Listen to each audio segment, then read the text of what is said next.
Hey, this is Emerson Smith, and what I'm going to show you today is some of the progress I've made in Akeldama. I've been silent for a while.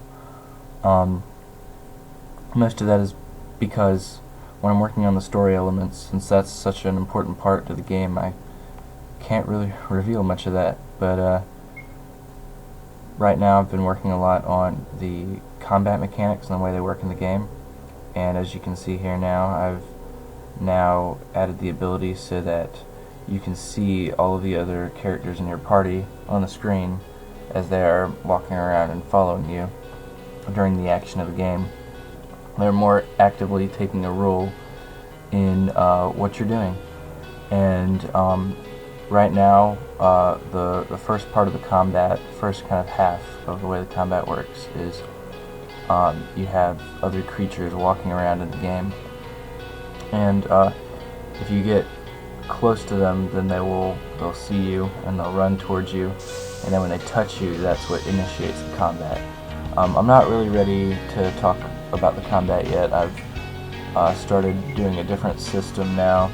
It works a little bit differently, but it's not completely finished. There's more to come on that yet, so I'll go more on that later. Also this week I was featured on the Overgrowth Weekly number 12, and here you can watch my interview. And next up, we have a part of the show that is going to be all about Wolf Brother 9393. We have a short interview here with Wolf Brother, and so I'm just going to ask a few questions so we can get to know you, who you are, and what you're doing here. Okay. Sweet. So first off, can you just tell me your basic stuff, like what's your name, where you're from, how old are you, what you do, like school, work, stuff like that? Well, my name is Emerson Smith, and I'm a junior in high school. I'm 17, and I've just loved video games and loved indie games, and starting a game of my own now, and just want to make my way into the industry like Wolfire has and David. Yeah. So what have you been modding and stuff, or what have you been doing before to learn your skills? Well, I originally I did film stuff, and then moved on from there to video games, and for the last 3 years I've been working with the Unreal Developers Kit and modding the Unreal Tournament 3. Been going to an awesome camp called Internal Drive, or ID Tech, at Emory University, and just I've kept all my stuff to myself, mostly just made maps and shared them with my friends, and never put much on the internet, and I'm starting to really branch out and put stuff out there. Mm-hmm. For a while I used this free software called RPG Maker 2003, and I made games for my friends for their birthday, and they were the main character. Sweet, that's pretty cool actually. So you said you had done some film work before. Did you do like real acting stuff, or can you elaborate on that? Yeah, I did short films with my friends, and I was actually in one commercial. Oh, cool. At one point, that was rising sophomore year, like a week or two before school started. I was in a commercial for the local theater called the Nickelodeon, which is pretty awesome. Oh, awesome. If anyone is interested, see this stuff, do you have like upload it somewhere or something like that? Yeah, it's on YouTube. My name on YouTube is WolfBrother9393. I'll pull up a link to my channel right now. Okay, cool. And then you moved on to game stuff, as you said. What part of game developing can you do? Are you only mapper, or can you do like modeling and stuff like that, for instance? the only thing I really cannot do right now is modeling and animating. So Mm-hmm. I can use everything else in the Unreal Engine right now. And right now I'm making my game in the RPG Maker VX, the newest one, because since it's 2D, I can draw my own characters, and I know, sound design, some sound design, and I'm well versed in Photoshop, so I can easily make my own content for that.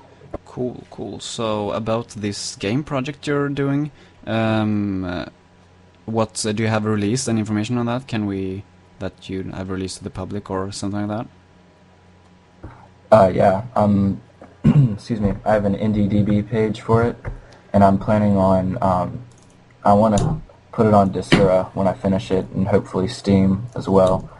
I'm planning on having it finished around this time next year.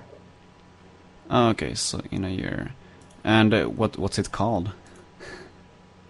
It's called Akeldama, the Game of Trust, and what the concept was take a focus on the characters and the story, and when I played Heavy Rain, I really loved the. I felt like you weren't being forced between a good and bad decision. There were always consequences for what you did, Mm-hmm. and instead of saying, "Hey, this is the good choice, this is the bad choice, so you'll get good points or bad points," and so I I decided to make a center the game around whether or not the characters trust you. I see. So, do you have like some decision making stuff? I mean, like, will the game branch out, or will it be like a classical RPG where you just where it's super linear, or? Well, I'm keeping it. Hmm? Yeah, go ahead. I'm keeping it pretty linear. If anybody's ever heard of uh, darn it, what's it called? Blue Lacuna, and it's an interactive novel that this guy made, and his focus was on the characters as well, and he created sort of this braided path where you you meet the same characters and encounter some of the same events, but they all play down differently depending on how you've treated the characters and how they feel about you. And I've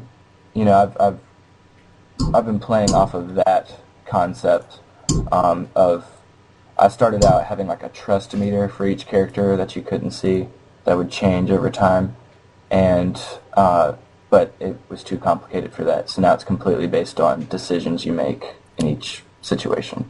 Okay, cool, cool. So, once again, to see this game that Wolf Brother is working on, indiedb.com/games/Akeldama, the game of trust, with the dashes between, yeah, where every space should be. So that's cool, but we should probably move on to some overgrowth-related stuff, I suppose. You have been making Thanks. 2 levels for overgrowth, right? Right. Yeah, dog training and garrison, and dog training is like a training course for dogs, obviously. I mean, it's not for dogs literally, but it's what you envisioned a training course for dogs in the Overgrowth universe would probably look like, right? Right. Yeah.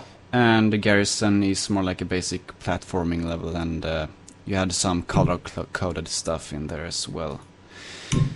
Can you tell us about, why you made this? What was your, how did you start just making maps for Overgrowth in general? That's a tough question. Well, I looked at what they had in the game at this point, and they had a lot of movement in, not so much with weapons and stuff, and other stuff that'll be implemented later. And so I just wanted to find something interesting that I could do with that, and I was thinking about maybe doing a platforming map, and it was really your map, Silverfish. When you made that platforming map, I was like, hey, I can make platforming maps. Seems like a really awesome idea. So started doing that. Mm-hmm. awesome thing that I inspired you to do that, because your maps, both of them, are really good, actually. I have to say. So now that you have used the editor a bit, what do you think about it? What do you like about it? What do you dislike about it, etc.? I feel like it's really straightforward, which I like about it. One thing that's bothered me is after using the UDK and Source Engine and just engines in general, I've had the 4 boxes drilled into my head where you've got the top view, side view, front view, and perspective view. And it's difficult to really line stuff up without that implemented. Mm-hmm. Yeah, I actually agree with that. That it can be hard. It would be very useful to have a side top and yeah, those orthographic views. But I hope they will implement something like that in the future, though, and I'm sure they will. So, yeah.